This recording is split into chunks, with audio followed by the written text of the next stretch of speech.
మనం ఎందరో దేవతామూర్తులని చూసి ఉంటాం, కానీ దశావతారాలు అన్ని కలిపి ఒకే మూర్తిగా ఉన్న దేవాలయం గురించి మీకు తెలుసా?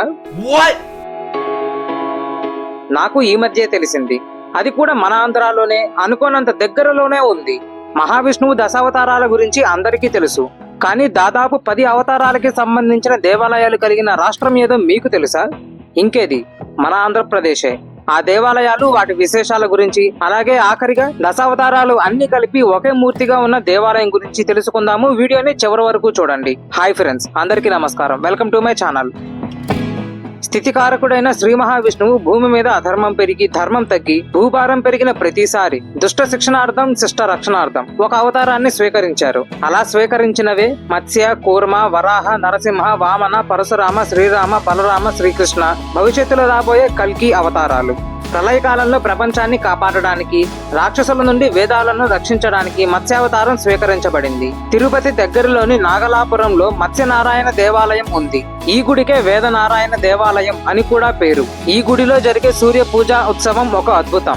ఆ పండుగ సమయంలో సంవత్సరానికి 3 రోజులు సూర్యకిరణాలు నేరుగా గర్భగృహంలోని వేదనారాయణుడిపై పడతాయి. మొదటి రోజు నారాయణుడి పాదాల వద్ద, రెండవ రోజు నాభి ప్రాంతంలో, మూడవ రోజు కిరీటం మీద సూర్యకిరణాలు పడతాయి.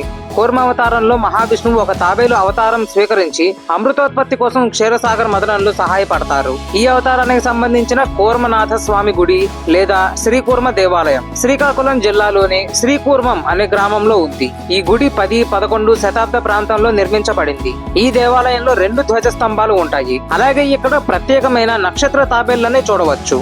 హిరణ్యాక్షుడిని చంపి భూమిని కాపాడిన అవతారం వరాహ అవతారం. తిరుమలలో స్వామి పుష్కరుని పక్కనే శ్రీ వరాహస్వామి దేవాలయం ఉంది. పురాణం ప్రకారం ముందుగా వరాహస్వామిని దర్శించుకునే కలియుగ వైకుంఠుడైన వెంకటేశ్వర స్వామిని దర్శించుకోవాలి. రాక్షసుడైన హిరణ్యకశిపుడిని చంపి తన భక్తుడైన ప్రహ్లాదుడిని శ్రీవారు కాపాడుకున్న అవతారం నరసింహావతారం. ఈ అవతారానికి సంబంధించిన గుడులు మాత్రం ఆంధ్రాలో చాలా చోట్ల ఉన్నాయి. 108 దివ్య దేశాలలో ఒకటి అయిన అహోబిలంలో నవనరసింహ దేవాలయాలు ఉన్నాయి. అంతేకాకుండా మంగళగిరి, కదిరి, అంతర్వేది ఇలా ఎన్నో చోట్ల నరసింహస్వామి దేవాలయాలు ఉన్నాయి.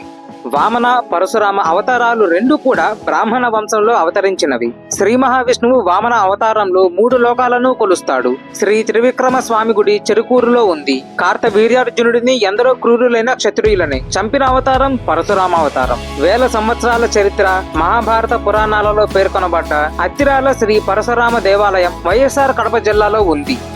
దశావతారాలలోనే ప్రధానమైన అవతారాలు రామావతారం, కృష్ణావతారం. రామాలయం, వేణుగోపాల స్వామి దేవాలయం లేని ఊరు ఆంధ్రాలో దొరకడమే కష్టం.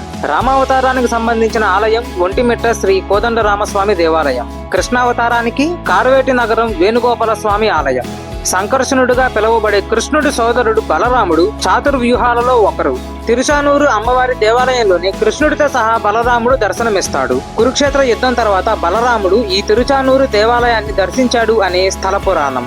దశావతారాలు అన్ని కలిపి ఒకే స్వామిగా చూడాలి అని అనుకున్నట్టు అయితే మీరు తప్పకుండా దర్శించాల్సిన దేవాలయం గుంటూరు దగ్గర నంబూరులోని శ్రీ దశావతార వెంకటేశ్వర స్వామి దేవాలయం. మత్స్య మరియు కూర్మ శరీరంతో, వరాహ నృసింహ ముఖములతో, వామనుడిలా ఛత్రం, రాముడిలా ధనస్సు, పరశురాముడిలా గండ్రగొడ్డలి, బలరాముడిలా నాగలి, కల్కిలా ఖడ్గం, కృష్ణుడిలా శంఖ చక్ర నెమలి పింఛంతో కూడిన వెంకటేశ్వర స్వామిని మీరు ఇక్కడ దర్శించవచ్చు. మీరు వీటిలో ఎన్ని దేవాలయాలను సందర్శించారో లేదా సందర్శించాలి అని అనుకుంటున్నారో కమెంట్స్ లో చెప్పండి. జై శ్రీరామ్, జై హింద్.